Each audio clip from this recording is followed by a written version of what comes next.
जीवन में दुख मिलना निश्चित है या नहीं? एक व्यक्ति का नाम बताओ जिसे आज तक दुख ना मिला हो। एक का नाम बताओ, आपके पड़ोसी में कोई हो, पड़ोस में आपके पड़ोसी तो आपसे ज्यादा परेशान है, हाँ या ना? बोलो। इसलिए संसार का नियम है, जो आया है उसे दुख का सामना करना पड़ेगा। तो आप सभी से मेरी प्रार्थना है, जीवन में जब दुख आए तो अपने आप को ऐसा प्रेजेंट कीजिएगा कि आप दुखी नहीं हैं, आप हैप्पी रहिएगा, खुश रहिएगा। पता है कि दुख आना है तो रोने से फायदा क्या? कमर कसो ना, मजबूत बनो ना, हर हाल के लिए तैयार रहो। रोन कब तक रोते रहोगे? रोते रोते तो आए ही हो, पैदा भय थे तब से रोना शुरू किया है आप लोगों ने, और जब देखो तब रो रहे हो, जब देखो तब रो रहे हो। क्यों रो रहे हो? अब किस बात की चिंता है? देखो, लोग बुढ़ापे में दर्द से रोते हैं। बुढ़ापे का दर्द भगवान किसी को ना दे, बुढ़ापा बड़ा खतरनाक होता है। पर याद रखना, इसे स्वीकार कर लो, बुढ़ापा आएगा तो शरीर में दर्द रहेगा, उस दर्द को सहने की शक्ति लाइएगा, रोने से काम नहीं बनेगा। इस धरती पर ऐसा कोई नहीं हुआ जिसे संसार में आकर दुखों का सामना ना करना पड़ा हो। अरे दुख कई प्रकार के होते हैं, केवल शरीर का दुख नहीं होता। भगवान राम के जीवन में देखो कितना दुख आया, और राम के जीवन में तो कम था, उनकी पत्नी माता सीता के जीवन में कितना दुख आया।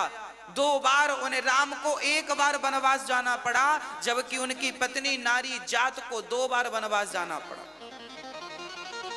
फिर भी वो नारी, वो माता सीता रोई नहीं, हिम्मत से काम लिया, और उन्होंने 2 बच्चों को जंगल में जन्म दिया, और जंगल में ही ऐसे संस्कार देकर बड़े किए कि आज तक उनका नाम बड़े आदर सम्मान से लिया जाता है।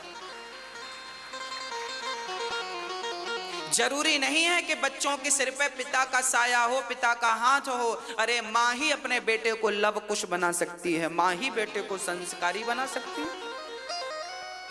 इसलिए बच्चों को संस्कार देना है, और हर परिस्थिति से लड़ने के लिए, डटकर सामना करने के लिए तैयार रहना है। हिम्मत हारना नहीं है। जीवन की आखिरी सांस तक आप में से किसी को, हम में से किसी को हिम्मत नहीं हारनी।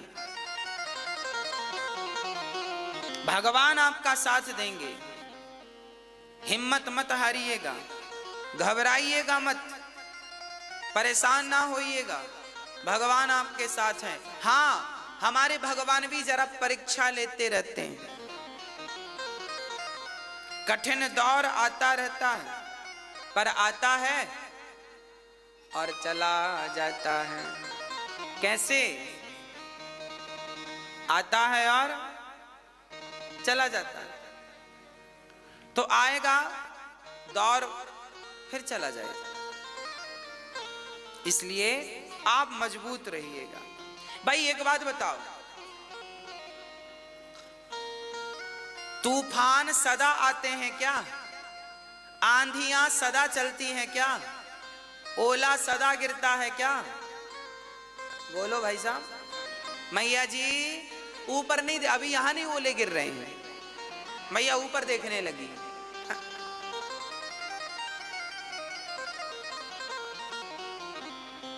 आंधियां रोज नहीं आती, पर जब आती है ना, तो आंधियां क्यों आती हैं? आंधियां इसलिए आती हैं कि वो पेड़ को, वृक्ष को देखना चाहती हैं कितना मजबूत है। जो वृक्ष कमजोर होता है, जड़ कमजोर होती है, वो तो आंधी के एक झोंके में गिर जाता है। और जिसकी जड़ मजबूत होती है ना, आंधी उस पेड़ को यहाँ यहाँ यहाँ यहाँ घुमाती है। कभी पेड़ ऐसे होता है, कभी पेड़ ऐसे होता है, पर जब मजबूत उसकी जड़ होती है ना, तो आंधी को ही हार के जाना पड़ता है। वो तो अपनी जगह पर अडिग होकर खड़ा रहता है। बस आंधियां आएंगी आपके जीवन में, दुखों की आंधियां आएंगी, संकट की आंधियां आएंगी। आपकी जड़ इतनी मजबूत होनी चाहिए कि आपका वो आंधी, आपका वो दुख बाल भी बांका ना कर सके। अपने आप को इतना स्ट्रांग, इतना मजबूत बना के रखिए।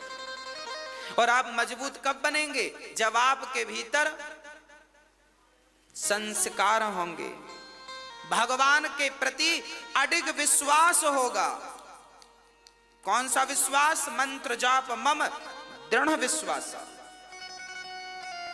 भगवान के चरणों में जिनका विश्वास है, उनके जीवन में कितनी भी आंधियां आ जाएं, वो हिलेगा डुलेगा जरूर, पर उखड़ेगा कभी नहीं। जीवन का, संसार का कोई भी दुख भक्त का बाल भी बांका नहीं कर सकता, उनका बाल भी बांका नहीं कर सकता जो भगवान की शरण में। आप अपने आप को तो मजबूत करिए, बस प्रसन्न रहा करिए, मन लगा के काम किया करिए। और मन लगा के भगवान का नाम, जो काम करो मन लगा के करो।